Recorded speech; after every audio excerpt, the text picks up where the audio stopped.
Yeah. Fullblast Radio 2021. We are live, as usual. Live, as usual. Oh, I think that's my feedback. Is it? No. Okay. Check. Yeah, man. What's good, brother? Made it. Happy New Year. Yeah, man. New Year probably more craziness and shit. A lot of people, it's like, oh man, 2020 is finally over, but he never really changed but the date, you know what I mean? Like, it's all still going on. Everything is still crazy. We're still dealing with Corona. Matter of fact, now it looks like that might get even worse. Yeah, man. I saw the link you sent, and yeah, I'm like, here we go. Yeah. So. Yeah, they were already dealing with that in Europe. They was already battling that in Europe. I was hearing news about it. But they just found cases in Florida and 2 other states. I'm not sure which. Oh wow. Already here. Pardon. So I don't know if the vaccine is supposed to. Mom's a registered nurse, and she works with coronavirus patients and whatnot, and she's one of the first people to get the vaccine, and she's only gotten the first dose, but I guess it's that second dose that's the one that puts you on your ass. But yeah, she was saying that they think that the vaccine is supposed to cover that new strain, but I can't possibly see how. So you never know, because the new strain is supposed to be way more contagious and way easier to get and way worse. Yeah, like you said, they said it's supposed to cover the new one, but shoot, how do they know? How do they know? How do they even know it covers the first one? Yeah. They really rolled that shit out within weeks, man. Yeah. It really takes years to make a vaccine, so that's what I don't. That's why I ain't rushing to get the thing, but at the same time, I'm not ruling it out. Like, I'll take the vaccine if we find out that it's working and everything. Yeah. And it's good. Like, I'm not one of these. I just won't take a vaccine across the board just because it's a vaccine. Like, I just don't take vaccines. Personally, I've never had a flu shot.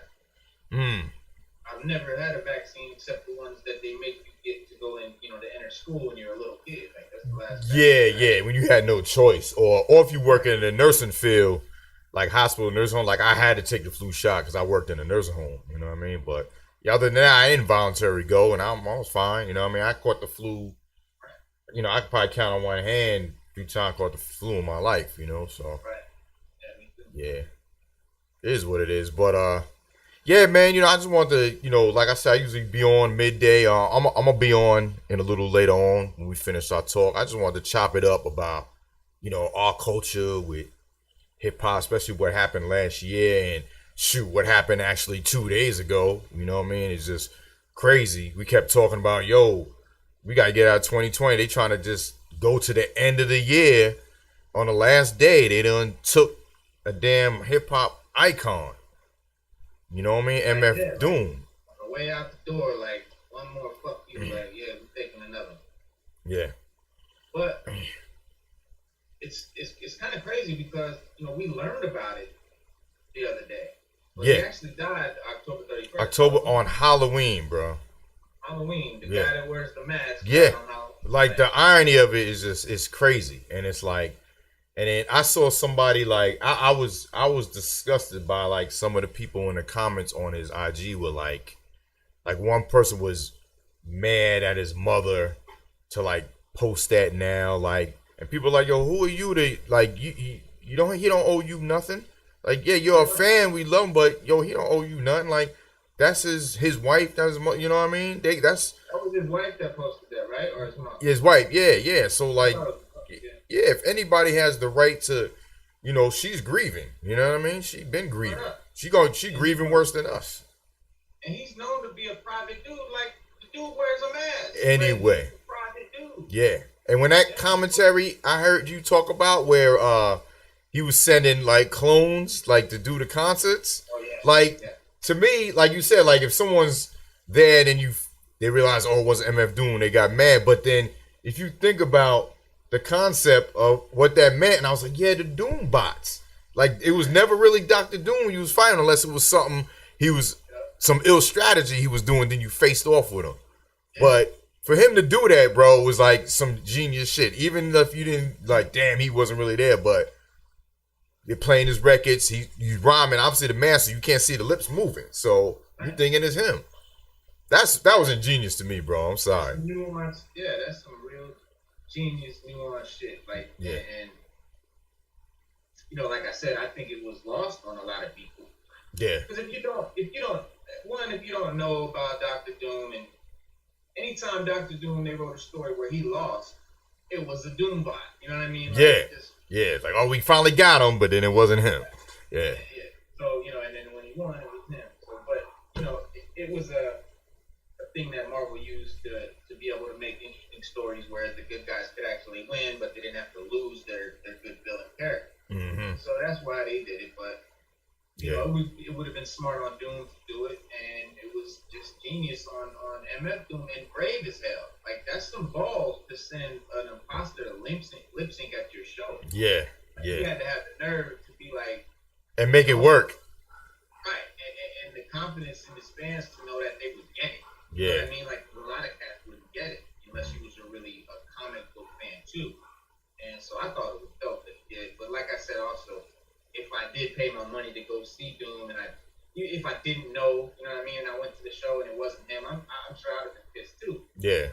But once I found out what it was, I would have been like, oh, that was dope. I saw a Doom box. Yeah. Yeah, man. And you know, like I'll be honest, I'm not gonna sit here and act like, yo, I had his whole catalog, this and that. Like, you know, I got on Doom late, like I got on Dilla late. You know what I'm saying? And you know, it was that, you know, when you're a DJ for years. Well, I mean, me personally, like DJing parties. Yeah, I'm playing like the dope hip hop at parties, but a lot of it was like Nas, Rakim, kind of like the commercial dope hip hop. A lot of people knew, you know. Dilla and MF Doom, they got a cult following. Underground. And they got bigger, unfortunately, after their untimely demise. And I'm sure the same thing's going to happen with MF Doom. You already know it's going to blow out. Yeah. I did a project, I think about a year ago, maybe a year and a half ago, with dudes from Hawaii called Altered Crates. And they do a lot of dope underground joints. They're the ones that he gave me the idea to do the Nipsey Primo joint, and then also another underrated producer who died tragically, Nujabes from Japan. So we did a blend with J Electronica and Nujabes, and one of the joints we used was from MF Doom, and it was a song they did, and I saw the reception of it. I don't know if it was the beat. I think it was the beat. Like a lot of people didn't care for it. I guess the beat they rhymed on.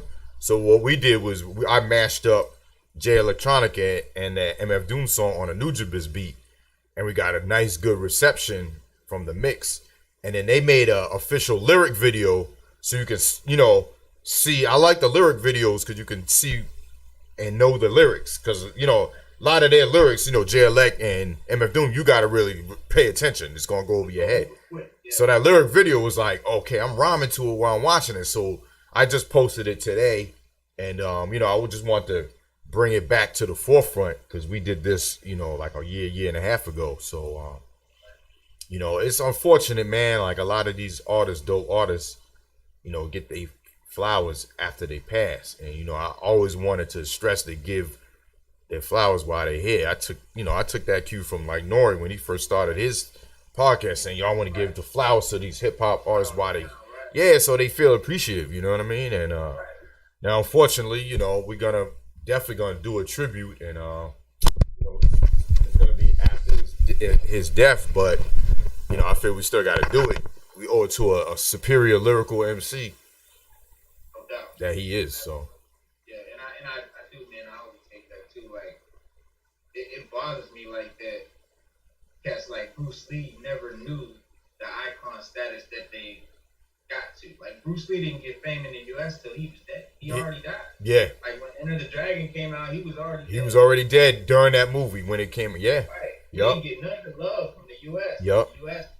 They kind of shunned him, and they put the Asian face on TV and all that. Yeah. But it's the same thing with rappers, man, and for any musician. Yeah. Any artist, they end up becoming famous after death. Even the old, famous painters of, what I mean, like Michelangelo's or whoever. Let me raise the volume a little bit. They say. Yeah, I'm a little low. Yeah. But Better. Just talking about artists getting their fame and popularity after they die. It bothers me because I wish that they knew how dope they were, or I wish Bruce Lee knew how iconic and legendary he became. You know what I mean? Yeah, yeah. Some people feel they have, and that's cool too. Mm-hmm. But Doom, man, he, like you said, I got onto him late as well. Like he was out, I guess around 2003 and 4 is when he really came out and started pumping out albums. So between like 03 and 05. Okay. He did Mad Villainy in 04, and that's like his masterpiece that most fans like, Mad Villainy. Yeah. Album. And but yeah, he was big around that time, and I didn't get to know about him until probably the 2010s, and so he was back, in London by that time. But yeah, he kind of is a theme for me because I do that hip hop and comics theme, and he's like so hip hop and comics, like hip hop. I know you're talking about the merge of Six Element. You know what I mean? Like he's like the embodiment of that, of what you do. You know what I mean, on your channel. You know what I mean? Like wow. Stu that be with us on the Monday show that told me about Doom. And as soon as he told me that Doom passed, I was like, man, I immediately hung up with him and shot that video like right then. Yeah. I feel like it was almost a responsibility because his art, his album cover is like my channel art. Yeah. You know what I mean? Like, so I felt like I just had to say something. See, Mr. G1 says, sadly, MF Doom now has 4 albums and the top rap albums on iTunes. Why can't he get those flowers when he's alive? Right. That's what happens. I mean, it's unfortunately it's because of the death. You know what I mean? It's eerie, but it's almost like a natural thing. It's kind of like I always talk about like a bad intersection. People talk about, yo, this intersection is bad, and then there's a 9-car pileup and people die. Then they put a stop sign there. Then they put a traffic light. It's always after the fact. It's unfortunate, you know what I mean? It's sad. I mean, and I know it's people that are they feel slighted because they knew he was dope from the jump. And it's like, damn, people are getting on now after he died. And I get it. I can't be mad at them, you know what I mean? But it just happens like that, you know what I mean? It's just the way people are. You know, a lot of people wait or jump on a bandwagon after it happens too.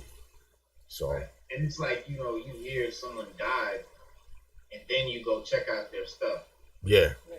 Why do people do it that way? Because it's not like no one ever heard of them before.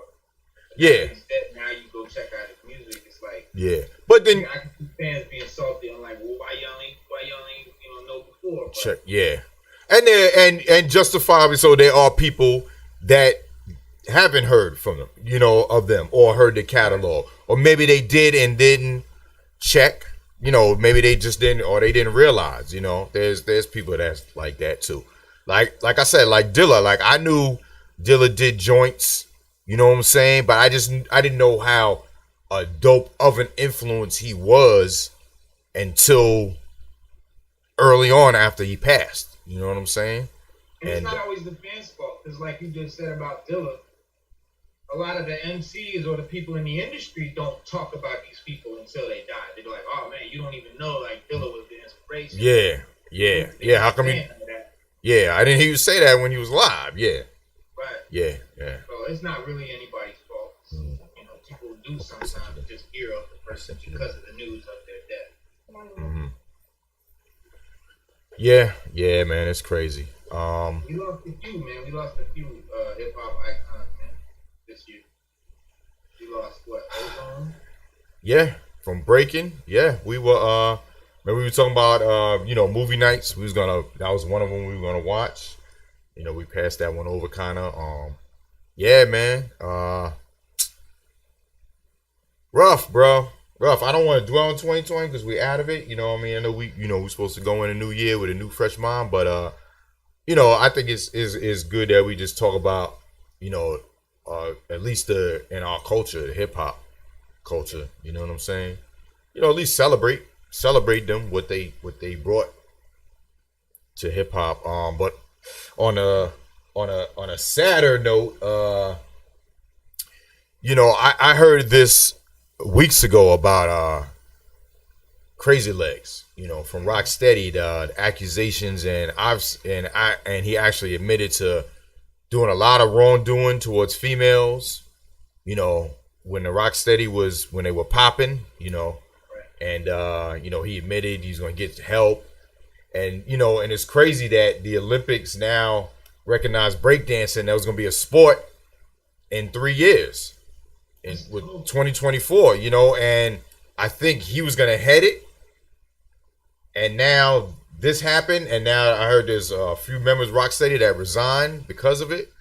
It's crazy, man. And they were saying that the Olympics, it was gonna be on the 2024 Paris game, and in France, Rocksteady, Crazy Legs from Rocksteady was asked to be involved, but his future with the Olympics could be in jeopardy. They said.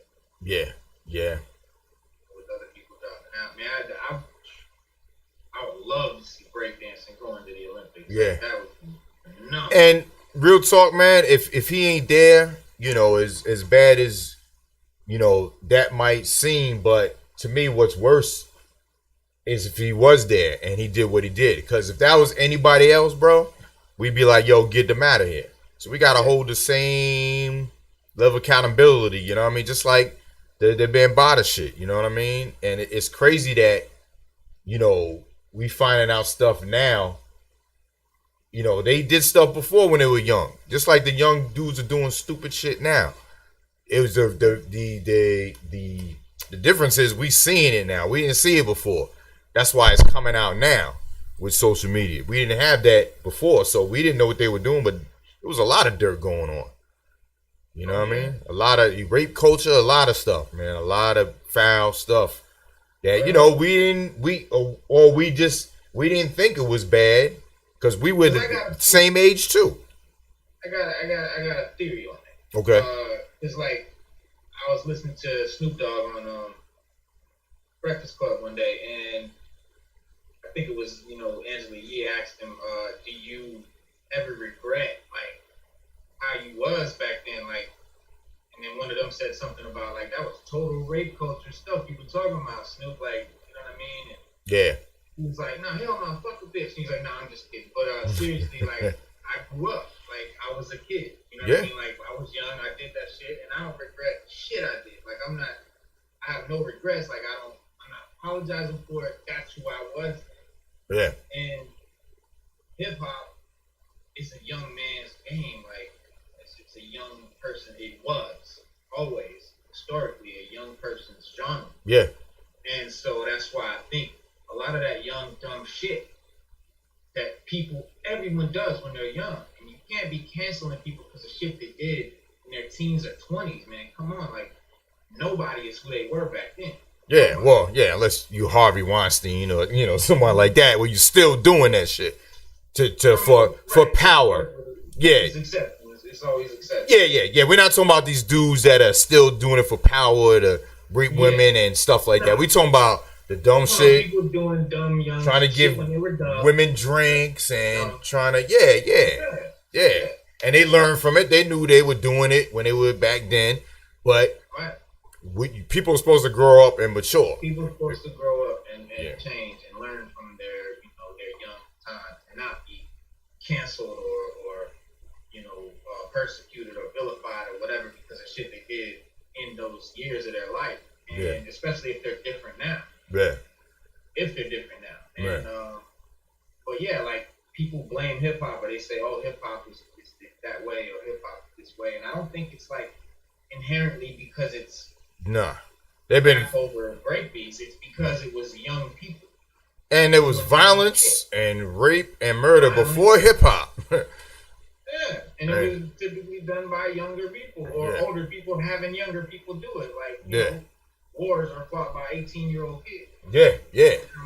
Sending kids out. Soldiers. Kids don't do that shit. Exactly. You know what I mean? You can't take a 40-year-old and indoctrinate him to go be a Marine. Like, you can't do that. The 40-year-old's like, I don't know about all that. Yeah. I'm not going to just kill like, I'm 40, I'm good. I'm not going, Yeah. You take a 17, 18 child soldiers. With a rifle in his hand and tell him to go, you know, he's like, I'm a killer.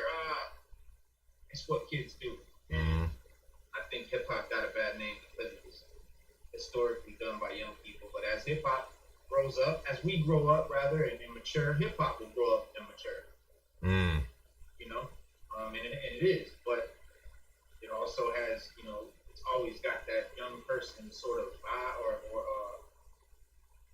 you know, fan base, and so that's why, like, today we have some of the most immature, ridiculous shit that rappers are doing, you know, mumble rappers and whatnot, that we look at and we're like, what's wrong with these kids, man? If you look back at what we were doing, it was not better. It was just different, but it was the same kind of crap. Right? Yeah, you know what I mean? it was still craziness. Yeah, but like you said, the difference was, you know, a lot of them stopped doing. They grew up. You know what I mean? A lot of these kids today, first of all, they're not even get the chance to grow up because they're killing each other. Yeah. You know what I mean? Like, there was people dying back then, but it wasn't an MC every week dying. You know. And I think too, though, that also is because now anybody's an MC. So now any thug, gangster, you know, or rapper, not an MC, be a rapper and put his raps out on the internet and become a famous rapper. But before, you had to really market yourself and get recognized and signed by a label and all of that stuff. And that label wasn't gonna sign no real street dude in the streets doing this stuff. You know what I mean? Too much. They want to get you a little bit out of that street so that they can. Or a lot of them was forcing their way in that because they were about that. They were really about that street life. Right, like they were extorting labels and. You get through, but now it's like every cat with a phone is a rapper. Yeah. Yeah, a lot of kids are still in the street. They're not being groomed by an agent and a label. And this is your way out. This and that. Yeah. Right. They gotta still be in the street at the same time. Yeah, man. Also, you know what I'm saying? I definitely don't overlook, you know, Ecstasy from Houdini. You know, I did a tribute mix, you know what I mean? That too was like, damn, man, like 56 years old, man. Like, crazy, man. We lost another one, man. Houdini was one of those groups that came out and they had their own sound. Like, you know what I mean? Like when I was just going over the songs again before I did the tribute and I'm like listening to it and you know what I mean? It was like funk, synthesized. It was like that almost like cameo type.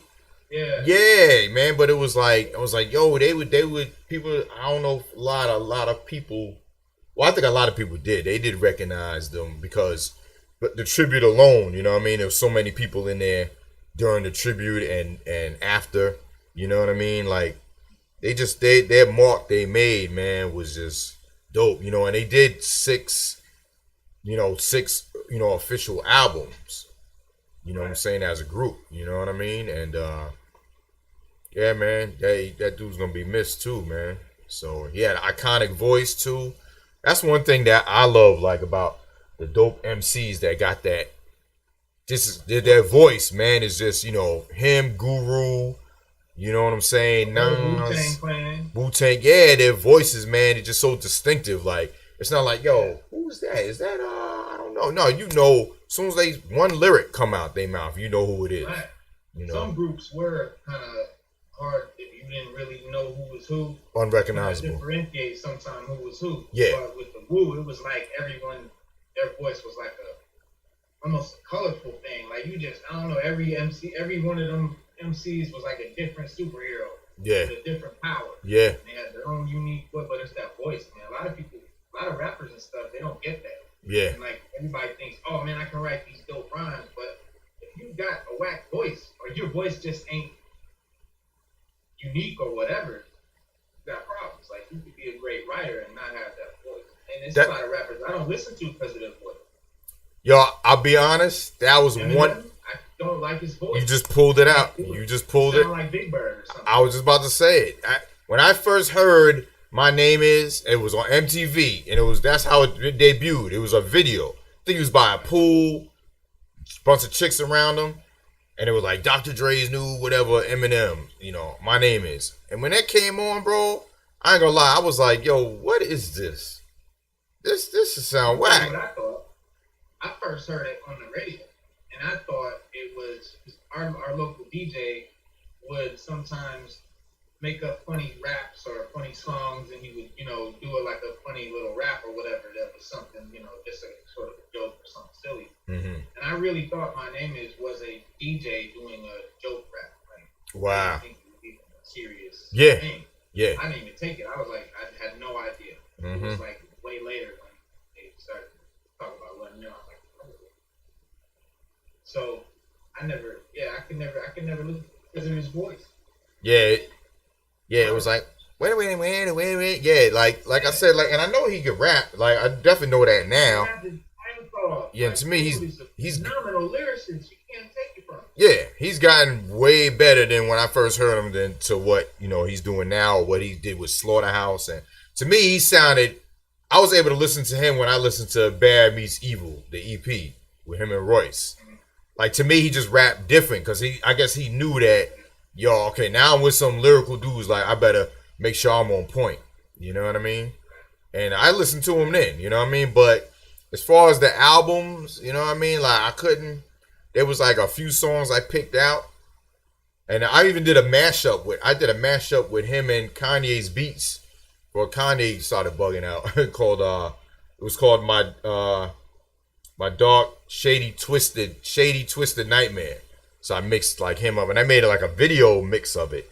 And I didn't really plug it because, well, first, both of them were so commercial, it kept getting flagged. So I had to keep deleting certain stuff. So I was like, I'm not even going to post this. So,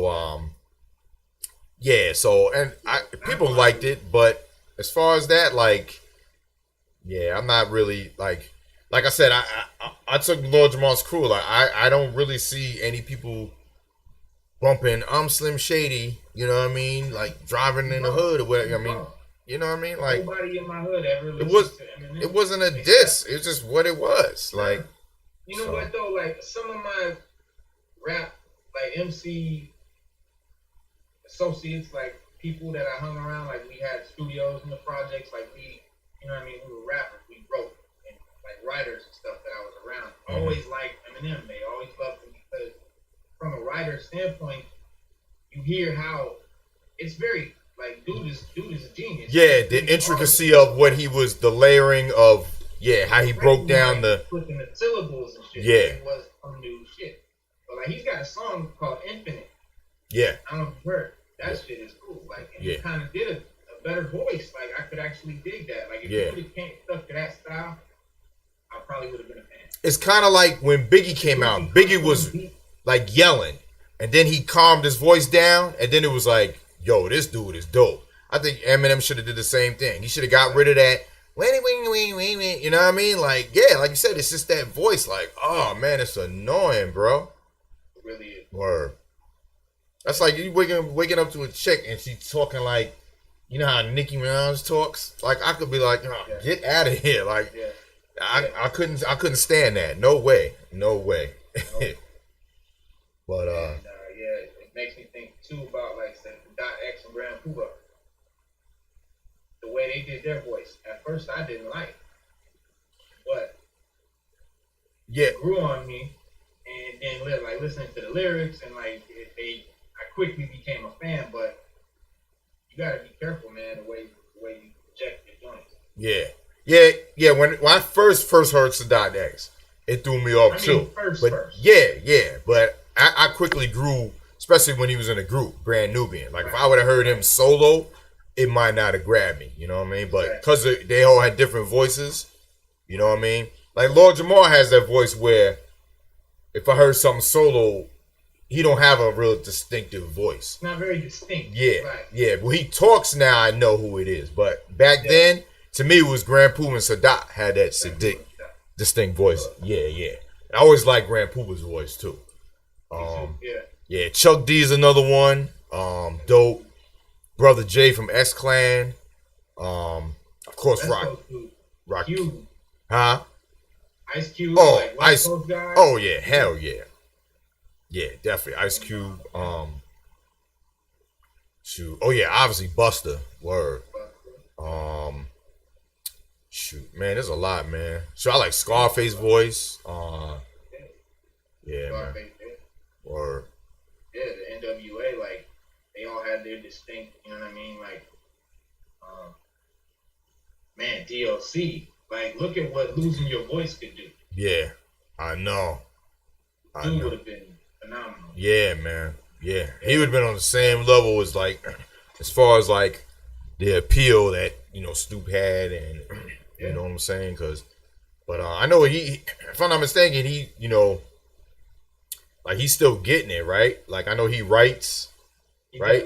He writes people, produces. Oh yeah. Yeah. So and like he got poor because he couldn't rhyme no more. He didn't really lose. We lost. Yeah. We lost to have that. To have those songs that we could have had. Yeah, because his voice changed. Yeah, he's still good. Word. But yeah, voice is a lot. Yeah. Oh, definitely Slick Rick, of course. Yeah.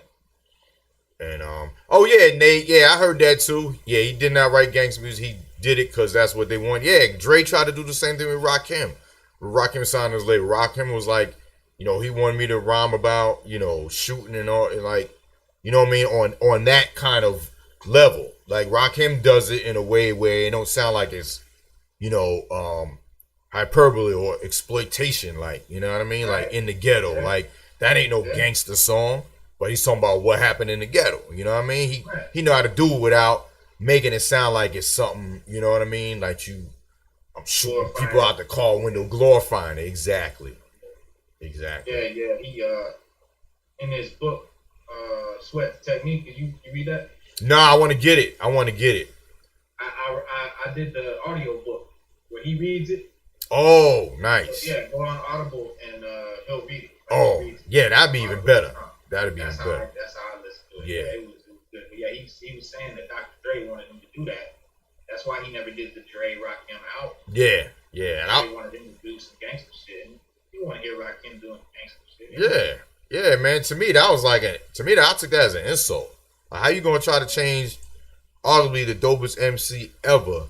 Oh yeah, we want you to rhyme like. Nah, I'm gonna be like, yo, if I had a chance to send some beats to Rakim, bro, hear these beats, do what you do.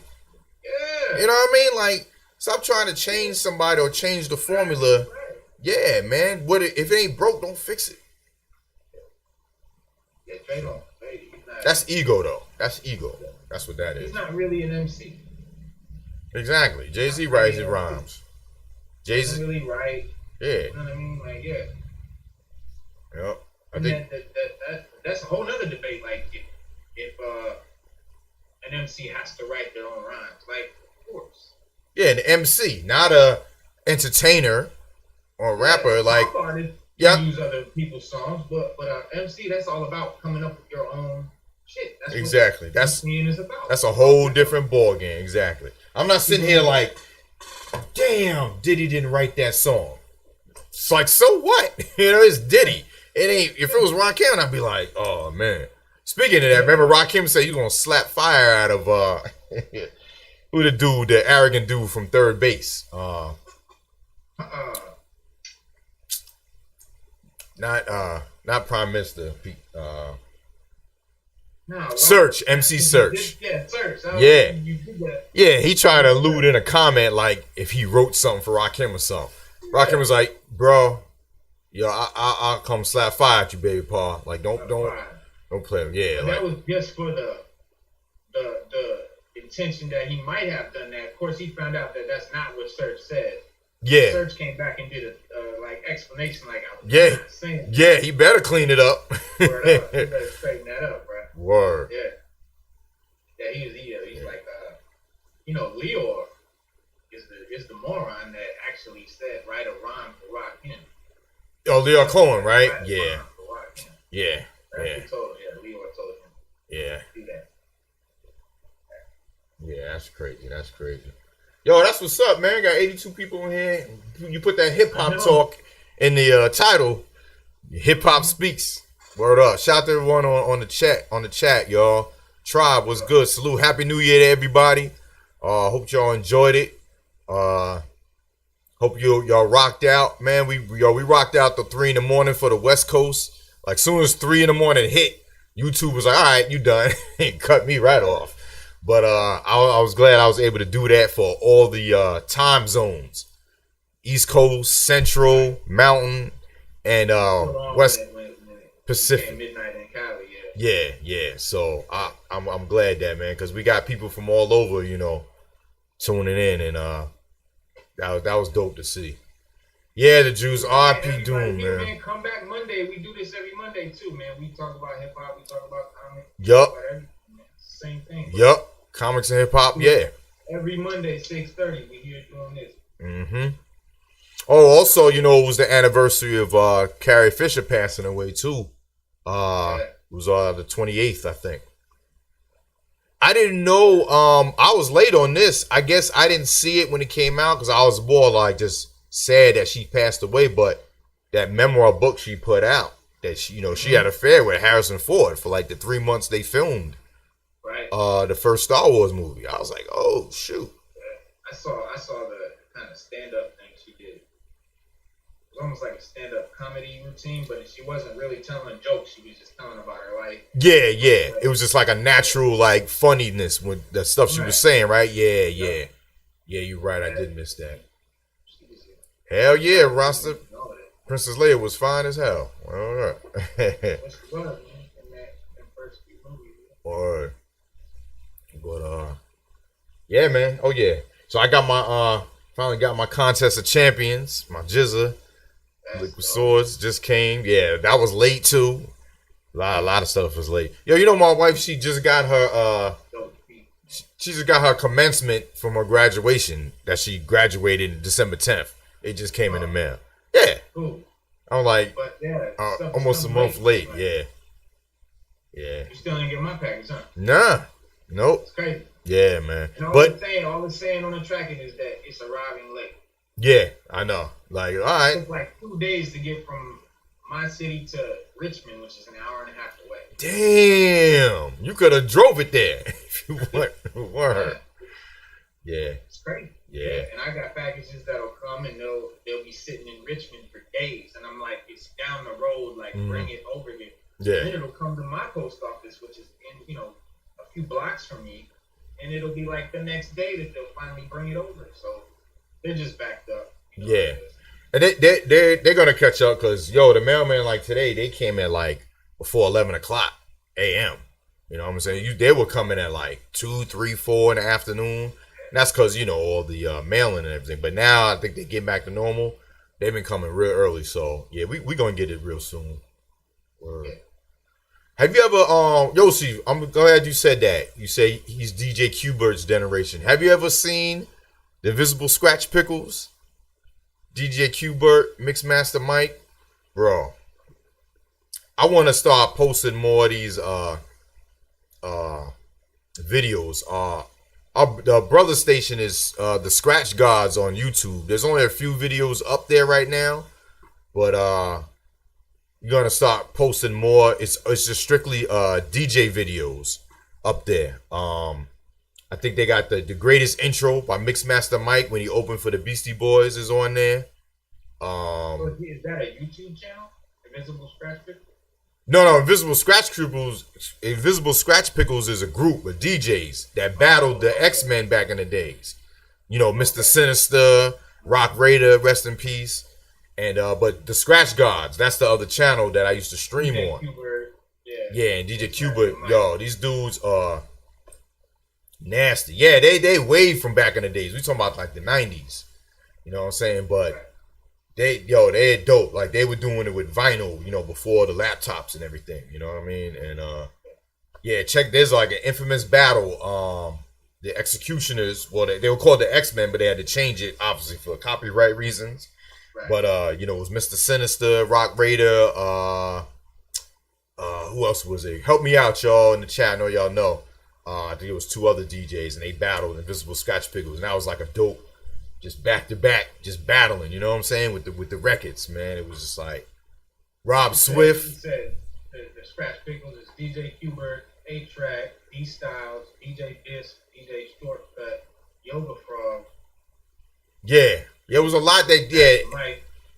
And I think they like interchanged, like they had the core members, then like new members came in. I think, if I'm not mistaken, yeah. A-Track, the Prophet, DJ Apollo. A-Track won the World Techniques Championship when he was 15, bro. Wow. Kid from Canada, white kid, nasty, nasty.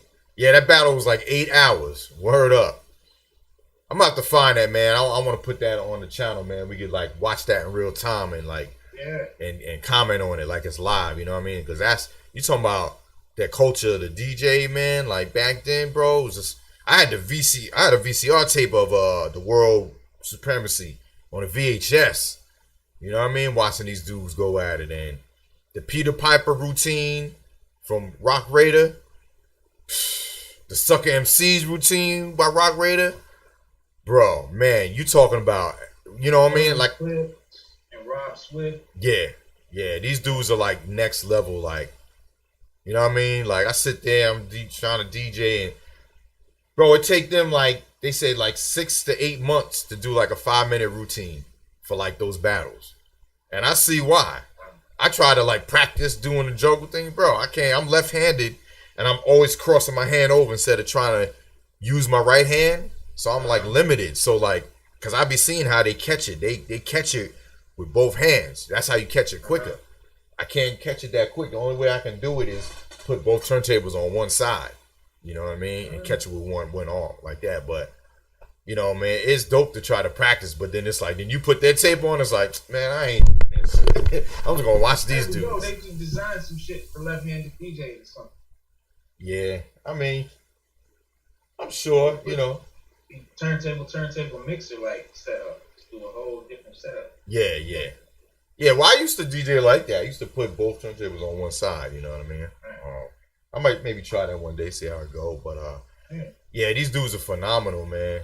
I mean, Rob Swift, he's still doing this thing on IG. I don't know if Qbert is that active on IG, but yeah.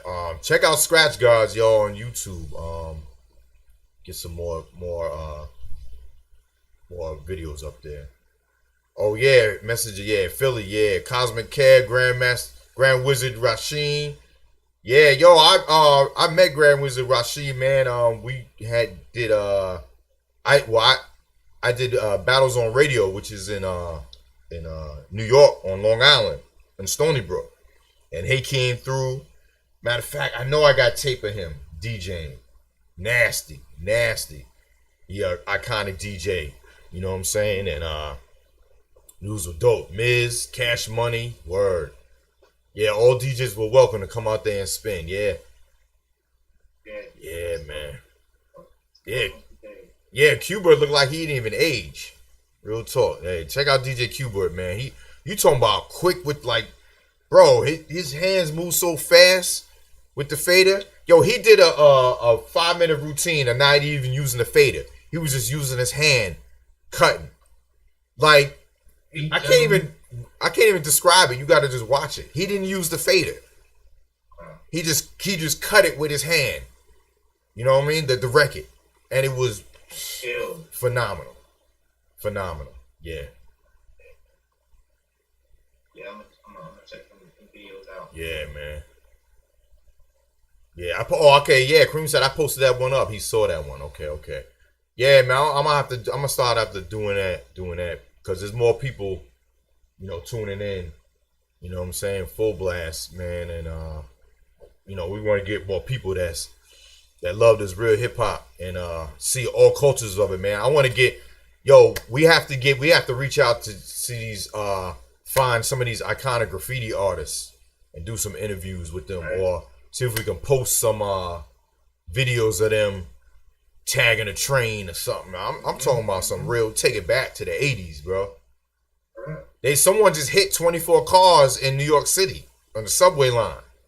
Hit it up with, man, and they mad because it's the new subways. I'm saying the new subway cars they hit up, and it looked dope. I love it. Yeah, I found a picture of a subway car, and I used the Photoshop, and one of the shows I did, I was DJing like I'm inside the subway car. I'm gonna start posting up some like subway art behind some like rap music. You know what I mean? Yeah, Just to people see it, man. It's beautiful. I remember going there to North Carolina, visiting family, and we drive back up to New York, and like sometimes I guess because my parents maybe they took different ways. Sometimes we'd end up going maybe from the George Washington Bridge and not going through Staten Island through the Verrazano. So we'd always go through the city, and man, we go through the tunnels and we see the graffiti, and I'll be trying to take pictures, man. Like this when I was young, like I just love seeing the graffiti like in the city, like before they try to clean it up. It was dope. Clean it all up, yeah, take it all down. It was dope seeing that. That's gonna last on them cars, man. Oh wow! You saw what Nate said? He said Keo. He did Doom's albums. That would be perfect right there. Oh, okay. He sells pieces for like $250. Right. All right, so yeah, we could try to reach out to Keo, man. That'd be dope. Yep. Shoot, yeah, I got a train track that goes through the middle of like my neighborhood here, and almost every car is tagged up. Wow. Regular train, not subway, but it's regular old train. Yeah. Every car is tagged up. Yeah. So it's still definitely popular. It's dope, man. What you could do with a spray can? It's phenomenal. Yeah. So, I mean, I've done some little tags, but it's incredibly hard to determine like how hard you're pressing that sprayer to get certain amounts of paint out and all of that. Yeah. You got special caps and all of that. And my finger be tore up, bro. I don't even know how they do that all day. Yeah. Matter of fact, I'm gonna try to find some. Somebody had to post some pictures. Yeah. Here go one. 24 car trains tagged in subway. It's on the Gothamist. Hold on. I'm gonna pull these up. So I feel like they would clean it up pretty quick nowadays. Yeah. And like I said, when they said that, I thought it was like, oh, someone was just tagging. Nah, these is like pieces of art. Right. Yeah. Let me okay, boom. Perfect. I'm gonna put it up on the screen so they can see it. This was one tag right here. It's like Betty Boop with fire coming out of her eyeballs. Word. That shit is dope. They also got let me see. I'm gonna actually put them on the screen right now. Yeah, I got them on you got your YouTube up? I do. Okay, now they probably it's a little bit behind. Okay. I see it. Yeah, so I'm scrolling right here. So there's a site that I guess they got all the pictures on here. Yeah, it looks like they did some work. And they had to work fast too. Yeah, I know artists said they had mad time to do it, but sometimes these dudes, they're so gifted, they can hit these cars up like real quick. I know you like that one right there. Let me see. Oh wait, there's a nice.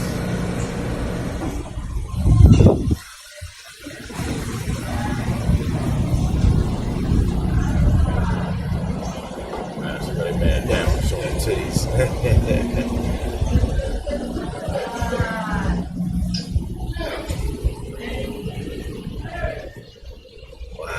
I didn't even see all of them. I would have loved to have been there and got that footage. Right. I had a graffiti book that I had in remember Tower Records? Mm-hmm. They used to have books in there, graffiti books from like Europe. Right. And now people critiquing it, talking about the Betty Boop is not that refined. Yeah, like yo, it's graffiti. Shut up, like you know what I mean? Yo, there's always one, bro.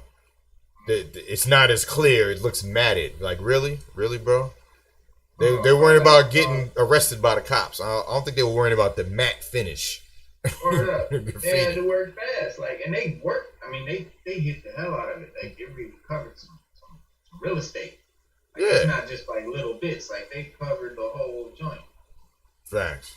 That's a real tag. Like, that's a real hit, man. That's a real piece. Just the fact that they did that nowadays, you know what I mean? Being able to tag that many cars like that in this day and age, is amazing to me. Word. Like doing it back in the 70s and 80s, New York, 70s and 80s, New York was grimy as fuck. Hell yeah. Grimy. Hell like, you know what I mean? So, like, you can get away with shit like that. Mm-hmm. Now, they said altogether, the MTA says graffiti hits are down 34% since last year, with 183 in 2020 compared to 276 in 2019. But that's probably just because of COVID or something. they said despite the decrease, graffiti experts say taggers are feeling more bold. Enforcement is obviously way down. Yep. Graffiti writers on a whole are way more confident than they were 3 or 4 years ago. Word up. Yo, they say that's dope. New York. This is from Instagram, from NYC Monday Morning Madness. Whole car still wet. NYC graffiti head reporting live from NYC Operation Clean Train the Movement. New York City clean train culture on full blast. I just like that he put that full blast in there.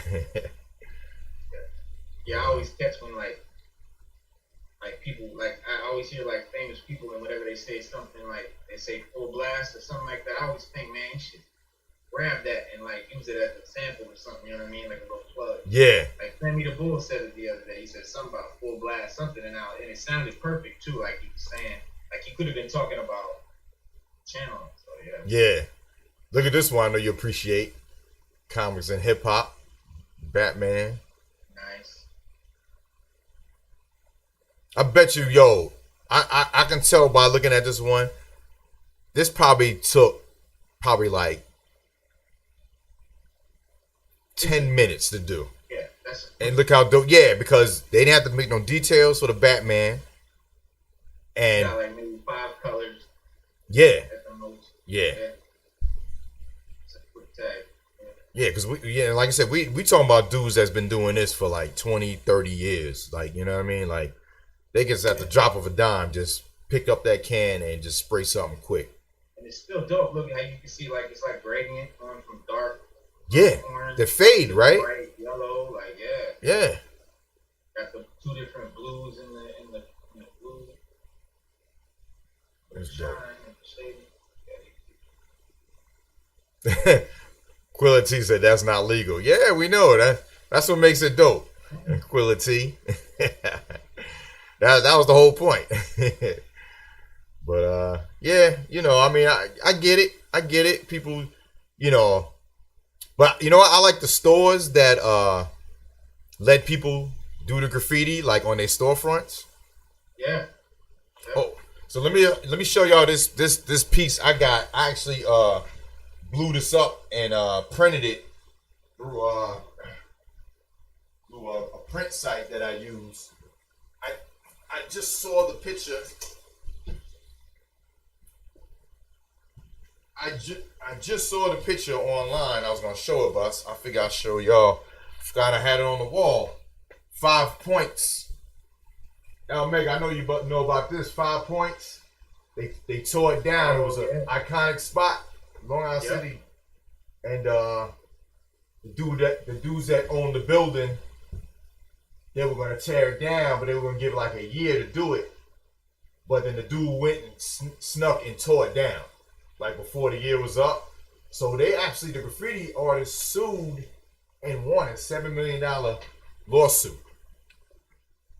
Because it was like, yeah, because, obviously, those dudes, those old whatever dudes that own the building, talking about, graffiti, this and that. They were like, yo, this was the artistic right for them to express. Really? Yeah, and they won a $7 million. Now, I don't know if they got the $7 million, but they won it. They won it in court. So what was the basis? What they saying, like, that they had a right to tag a condemned building, or no, they were given a year or something, like someone told them they had a year? Like, how did they? No, I think what it was it was condemned, and they let them do it. I think that was the point. Like, they let them do this, and it was a fixture, in the community where people would go and take pictures and, kind of like a monument. So then they were like, oh no, we're gonna tear it down because we're gonna make new buildings up, and they fought for it not to get torn down. And Almega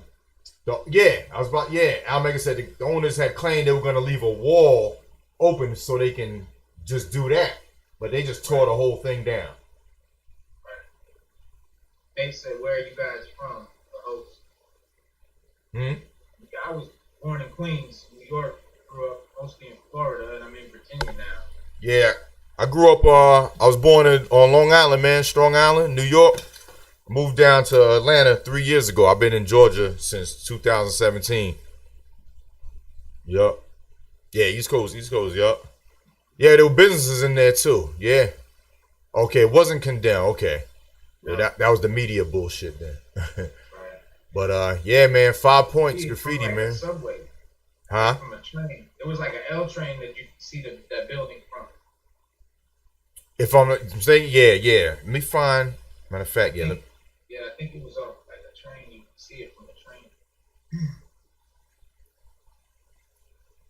Yeah, man, this was dope, man. This was dope. I had to, when I found those pictures, I had to blow it up and put a frame on it. Yeah, that's cool. Gentrification took a lot of culture out of the city. Yeah. Let me see. Now I heard that the hip hop museum, they're gonna have an exhibit, I think, in there just for the 5 points artists to put those tags back up. I heard. That'd be dope. Yeah. I mean, nothing's like the real thing, but at least that'll get to kind of live on forever. That could have been dope, man. That they could have like let them maybe, cut parts of it out and saved That's what it. I was just gonna, so I was thinking like they could have took sections of that wall, like they've done stuff like that before. So Yeah. who gave them the opportunity maybe to do that? If they would have, you never know. But yeah, and I don't know how I feel about a hip hop museum, like certain stuff in a museum. I do love the idea of immortalizing these hip hop, iconic tropes and whatever, and having that in there. But like you just said, it's nothing. It's gonna be like the real thing. It's not gonna be official. Yeah. It really won't feel like, because a lot of hip hop, it's not just about the music, the sound, or the paint on the wall. It's the vibe, it's the feeling. The feeling. Yup. A whole undescribable thing. You know what I mean? Yeah. It's like, that's why it's a culture, not a music or a whatever. Yeah. Because it's so much more to it. So it's kind of like putting a culture in a museum, which they could do. It's much more than the music. Yeah. Yeah. You never know what it's like to live in feudal Japan by looking at a museum representation of it. But I think that'll be dope. But gentrification has definitely taken a lot of culture out of New York. Yeah. Yeah. But it's, it's like, I don't want to get too much into that, but, and I understand they said, they made things safe, but it's like, it also put a lot of people out of their neighborhoods too, which is like, messed up too. Like they want to use the disguise of, oh, we're improving the neighborhood. We're making it a better place. It's cleaner now. But the idea was to do that for the people that live there. Exactly. That's the point.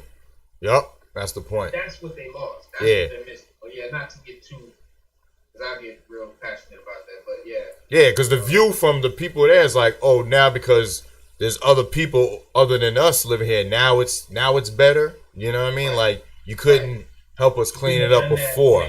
Yeah. Yeah. But this was another dope artist, Dondi. Did a lot of dope tags too. And this is bringing me back. This is bringing me back, man. I just love just looking at this stuff, man. It's like I said, I wish I had that graffiti book, man. Like I said, you know, over there in Europe, man, like I don't even remember all the countries that were in there, but I know it was a book on graffiti in Europe. And it was like in Germany, France, like all different countries over there, different graffiti artists, splashes, man. It was, yeah, man, it was just dope looking at it. So hopefully I still have it somewhere in the crib. I can find it and show that. So,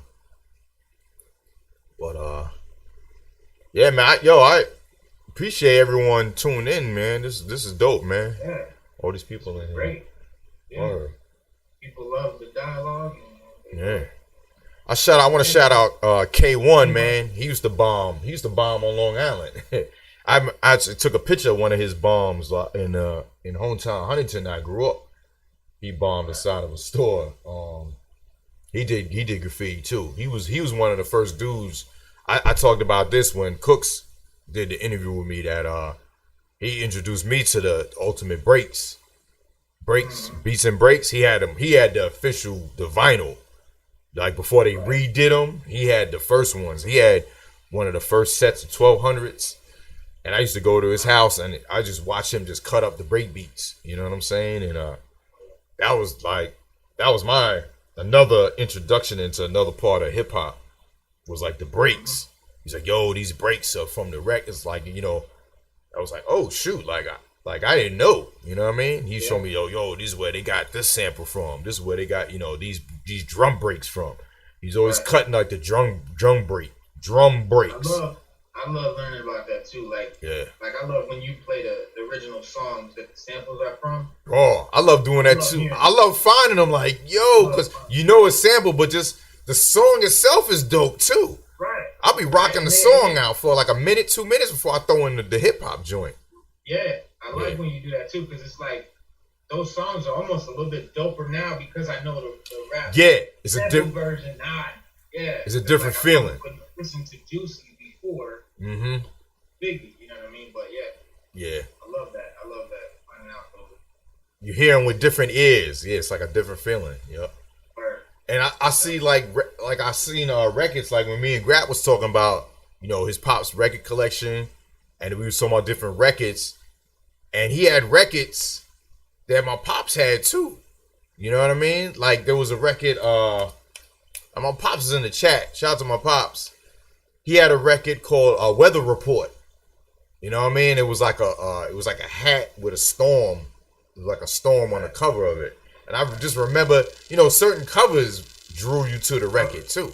Yeah. You know what I mean? And I remember we talked about that, and I was like, yo, that's dope that, you know, like their brother, Grap and Pete Rock's father had the same record. You know what I mean? My pops had, yeah, man. So going back and listening to them again, like you get a different ear, different feeling of the music. Or that's why nothing beats digging. Like I've been like I find stuff online and try to make beats out of or something, but nothing beats going to those record stores. Like they still got a few out here. They got a comic and record store, vinyl store, bro. Like heading towards Atlanta.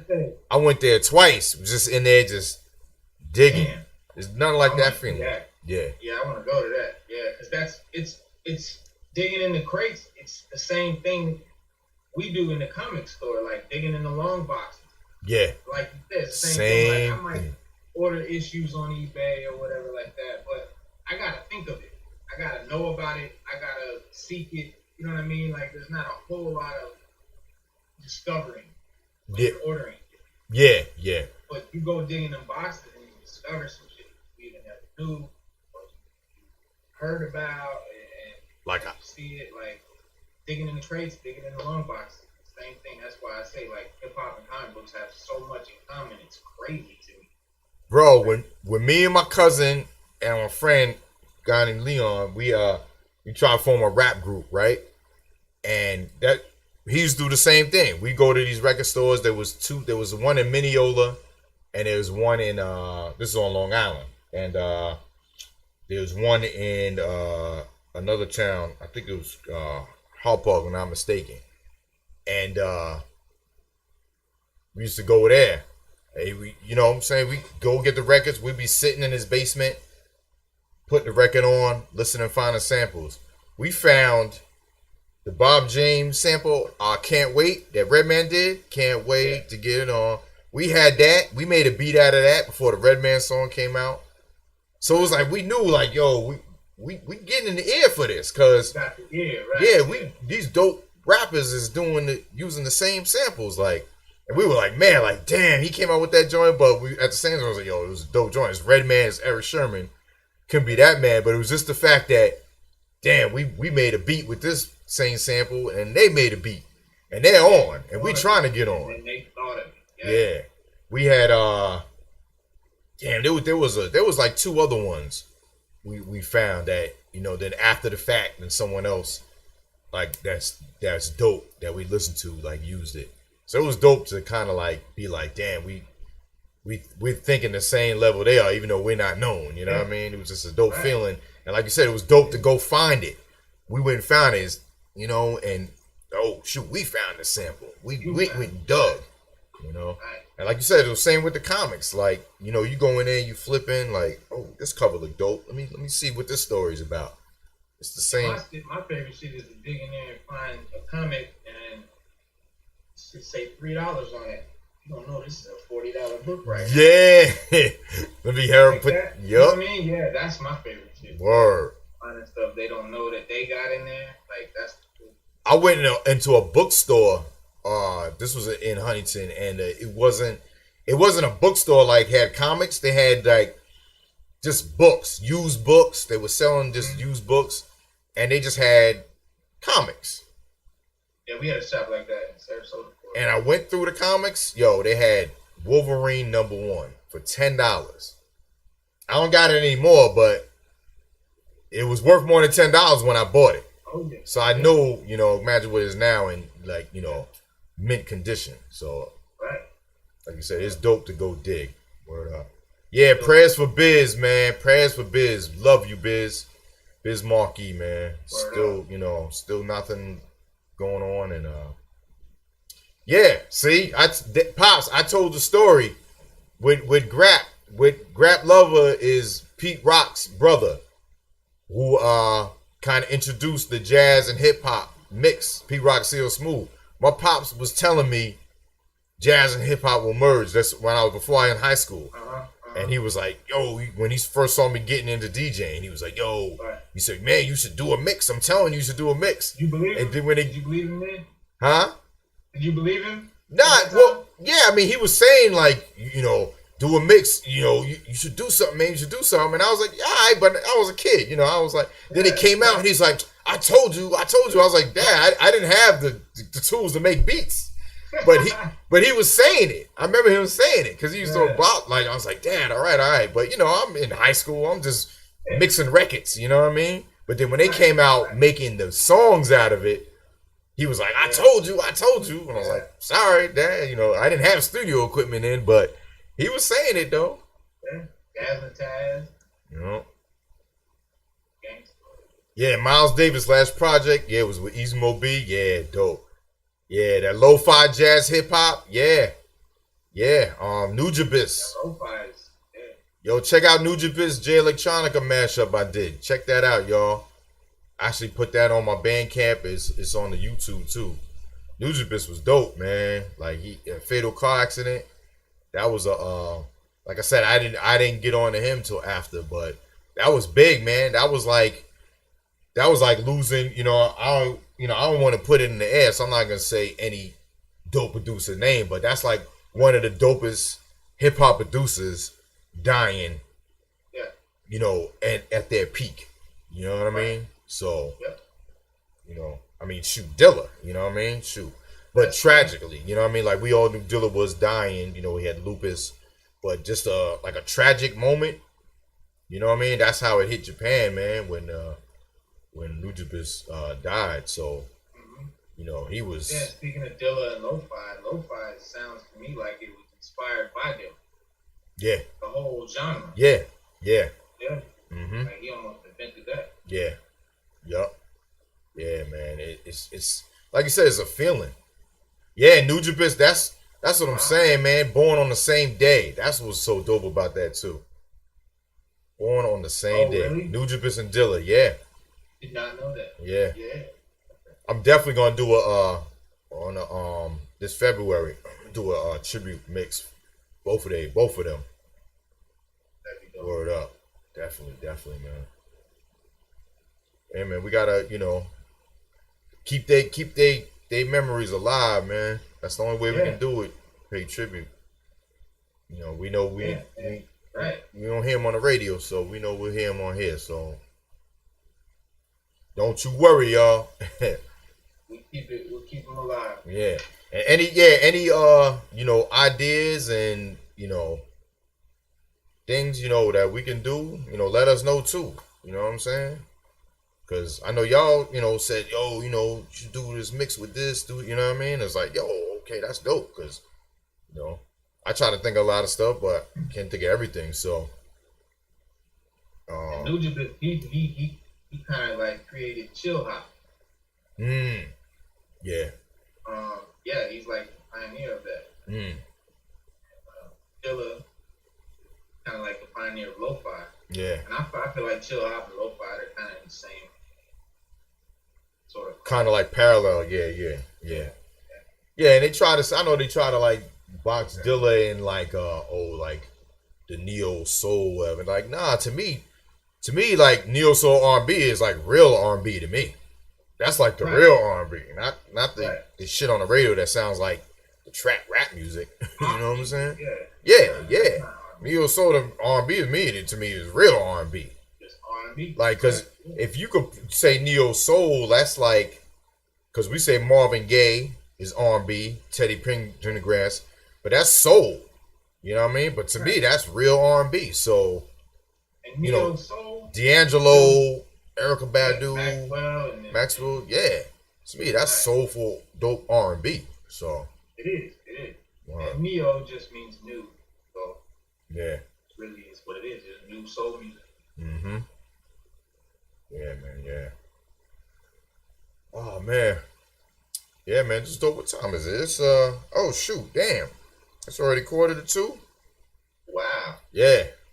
Rolled out for over an hour. Word. Just chopping it up like that, man. It's dope. Just you know. Yeah, man. All y'all. Yeah, it was like 90-something people in here at one point. Yeah. From what I could tell. That's what's up. Time flies, man. All y'all come back on Monday. We'll be doing it again. Yeah, 6:30, y'all. Comics and hip hop. I'm gonna go live in a little bit. Some music. It's Saturday. It's the weekend. First weekend of the new year. And you know we're gonna rock out Saturday night as well. But I'm gonna try to fill in some mixing today. I got an itch because yesterday I took the whole New Year's Day off. I was in the bed watching movies. Bro, we're going to talk about it. I watched the whole season of Hellstrom, and I liked it. And I'm going to talk about it. Yeah. I know it got bad reviews. For them to talk about how it was like Inhumans, to me it was insulting. Inhumans was trash. This was not trash to me, bro. It was not trash to me at all.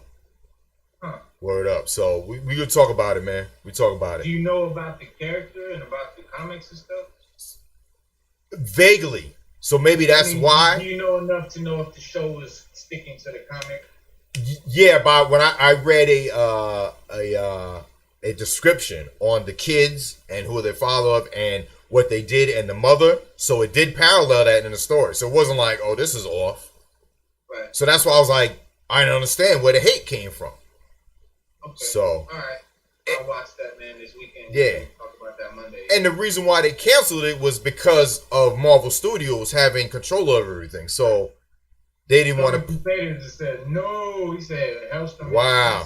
All right, well, join us too, Almega. If you can join us Monday too, because I'm telling you, I liked it. I liked it. Me and my lady were watching it. We were like, same thing. Yeah, and I understand he was real dark, but I guess for how they portray from comics to TV, the translation of me, just the way it was directed. Okay, the characters could have been off, like you said. They're supposed to be darker, and this dude wasn't dark like that. I get that, but I don't know the direction of it, the mood of it. I liked. I don't know. I just liked it, but we'll talk about it. We'll talk about it. People don't like The Punisher because they say it wasn't gritty or bloody or violent enough. Like comics are way more. You know what I mean? But they can only do so much, I think, on TV. Yeah, I like The Punisher too. So I thought that was one of the best ones on Netflix. Them and Daredevil. The other ones were Luke Cage was cool, but the other two were kind of weak, and we didn't even want to get into Iron Fist. That was a travesty right there. But we'll never get a true comic, a true translation of any comic in TV. Yeah. But y'all, appreciate y'all tuning in, and I'll be on the tables in a few minutes, so I'll come right back. And what time is this? 1:45, so 2:00. I'm gonna be on the set. All right. So salute y'all. Happy New Year once again as well. And hip hop all day. Hey, Beckett said comic books were the best. That's right. Yup. I'm back Monday. Peace.